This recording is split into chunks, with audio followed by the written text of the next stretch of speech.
Today we are going to discuss about corticosteroids.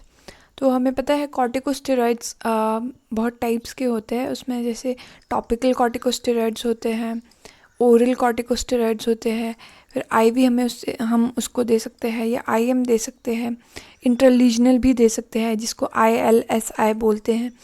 ठीक है, तो ये हम इस तरह से टॉपिकल कॉर्टिकोस्टेरॉइड्स को दे सकते हैं। और टॉपिकल कॉर्टिकोस्टेरॉइड्स की ही बात करेंगे आज हम। तो उसमें हम देखते हैं कि जब भी हमने कॉर्टिकोस्टेरॉइड्स को देना है तो नॉर्मल स्किन पर हम उसको अप्लाई नहीं करते हैं।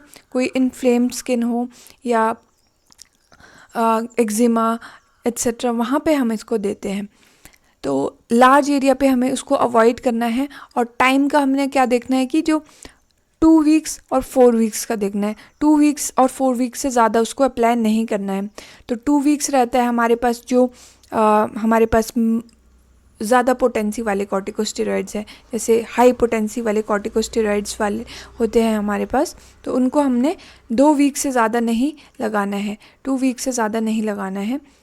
और जो हमारे पास मिड पोटेंसी या लो पोटेंसी वाले कॉर्टिकोस्टेरॉइड्स है उसको हमने मोर देन 4 वीक से ज़्यादा नहीं लगाना है। तो मतलब 2 या 4 हफ्ते से ज़्यादा हमें कॉर्टिकोस्टेरॉइड्स को यूज़ नहीं करना है। और हमें देखना है कि उसका अमाउंट कितना रहता है। हमें 50 ग्राम पर वीक से ज़्यादा कॉर्टिकोस्टेरॉइड्स का, जिसमें वेरी पोटेंट और पोटेंट कॉर्टिकोस्टेरॉइड्स आते हैं, 50 ग्राम पर वीक से ज़्यादा उसका नहीं लगाना है। तो इसको हम कैसे वैसे मेजर कर सकते हैं। तो 1 फिंगर टिप यूनिट होता है ना, 1 finger tip unit it is equal to 0.5 grams. तो फॉर एग्जांपल ये हमारा इंडेक्स फिंगर है जिससे हमने अप्लाई करना है, और ये डिस्टल फिलिंग्स है। तो ये वाला हमारे पास पोर्शन होता है, ये इक्वल होता है 0.5 ग्राम के। तो ये इसके इक्वल होता है। और हमें देखना है कि एक हफ्ते में हमें 50 ग्राम से ज़्यादा नहीं लगाना है पोटेंट और वेरी पोटेंट कॉर्टिकोस्टेरॉइड का।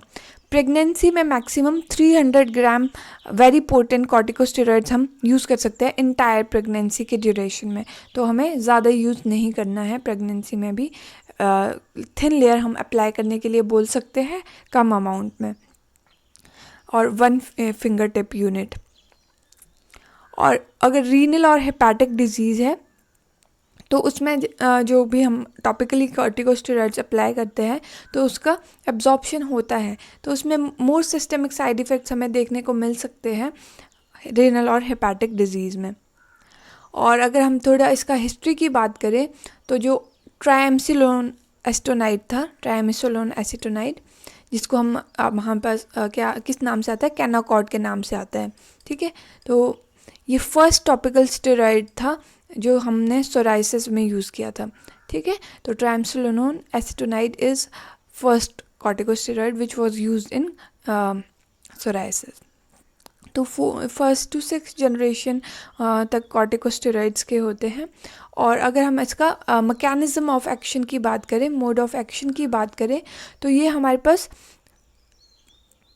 जैसे अगर तो ग्लूकोकॉर्टिकॉइड्स की बात करें हम, तो ये टिश्यूलर, सेलुलर, मॉलिक्यूलर लेवल्स पे एक्ट करता है।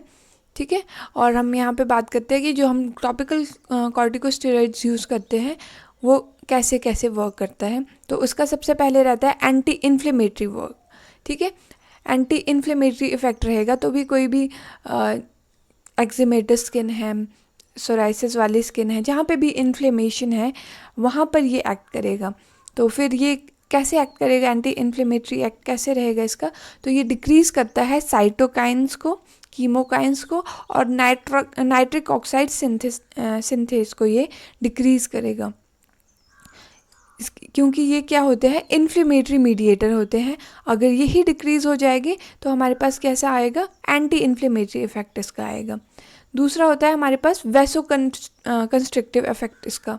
ठीक है, अगर जो वैसो कंस्ट्रिक्टिव इफेक्ट होगा जिसकी वजह से हमारे पास इरिथमा रिड्यूस होगा, इडीमा रिड्यूस होगा। तो इरिथमा जहाँ पे है, इडीमा है, वहाँ पे भी हम देते हैं इसको।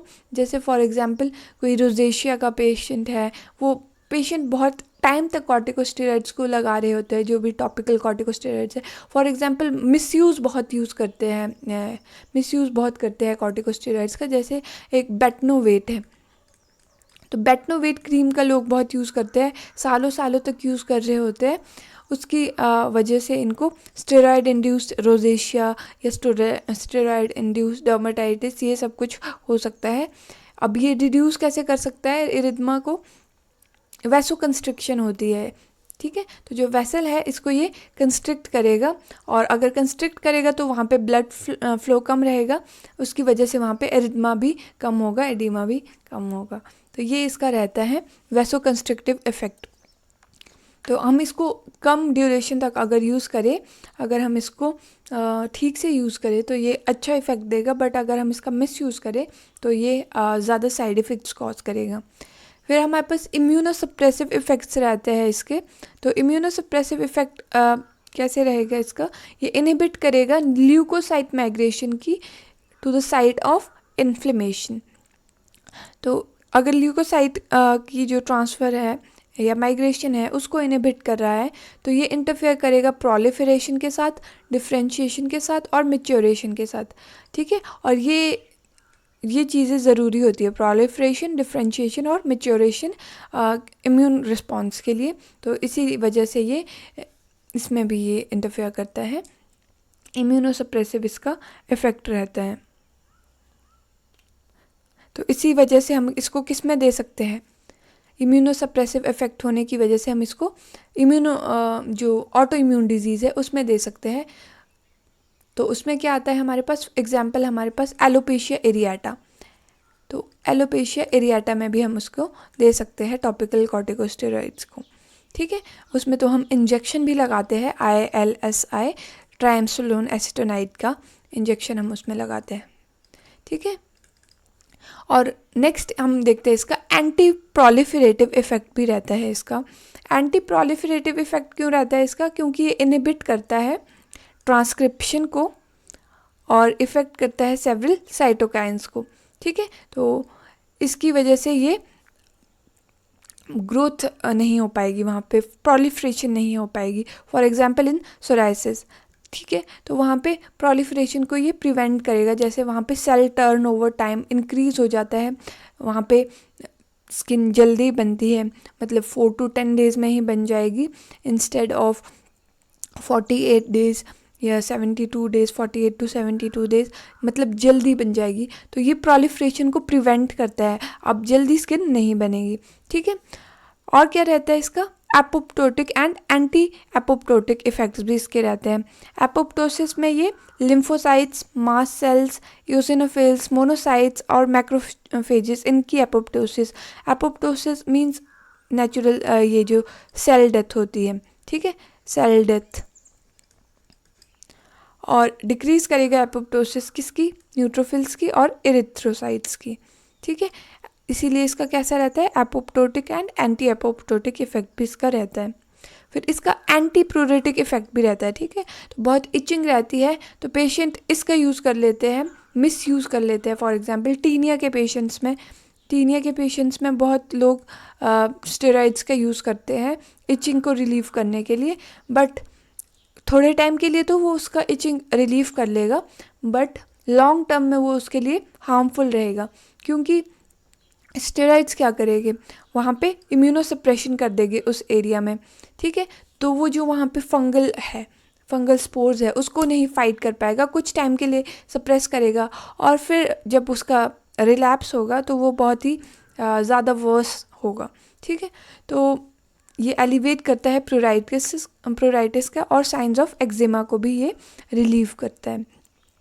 तो इसमें भी हम इसको दे सकते हैं। फॉर एग्जांपल इनिशियली अगर बहुत ही ज़्यादा है तो स्टेरॉइड के साथ कंबाइन करके हम दे सकते हैं। जैसे हमारे पास हम ज़ोलिव एफ होता है, उसमें क्या होता है? मिकोनाजोल एंड फ्लूसिनोलोल, इसका कॉम्बिनेशन हम इनिशियली दे सकते हैं फॉर अ वीक और 2, एंड हम इसको देन रिप्लेस कर सकते हैं प्लेन एंटी फंगल से। फॉर एग्जांपल हम ललिकोनाजोल यूज़ कर सकते हैं जो एंटी फंगल है, ठीक है। तो हमने इसमें नहीं देना है, इनिशियली थोड़ा कॉम्बिनेशन यूज़ कर सकते हैं, बट लॉन्ग टाइम के लिए नहीं, थोड़ा इस फ्लेयर को सप्रेस करने के लिए यूज़ कर सकते हैं। और जो थेरेपेटिक एंड एडवर्स इफ़ेक्ट्स हैं वो इसके वेरी करते हैं डिफरेंट फैक्टर्स के साथ। इसके therapeutic and adverse effect very करते हैं अकॉर्डिंग टू डिफरेंट फैक्टर्स। तो आज के वीडियो में हम इतना ही देखेंगे। नेक्स्ट टाइम हम इसके क्लासिफिकेशन देखेंगे कि कौन कौन से क्लासिफिकेशन होते हैं, मॉडरेट, मिड या हाइपोटेंसी, वेरी हाइपोटेंसी, ये सब हम देखेंगे। और इसको कॉम्बिनेशन के साथ हम दे सकते हैं कि नहीं दे सकते हैं, और किस किस के साथ इसके कॉम्बिनेशंस आते हैं, ये सारी चीज़ें हम नेक्स्ट लेक्चर में देखेंगे।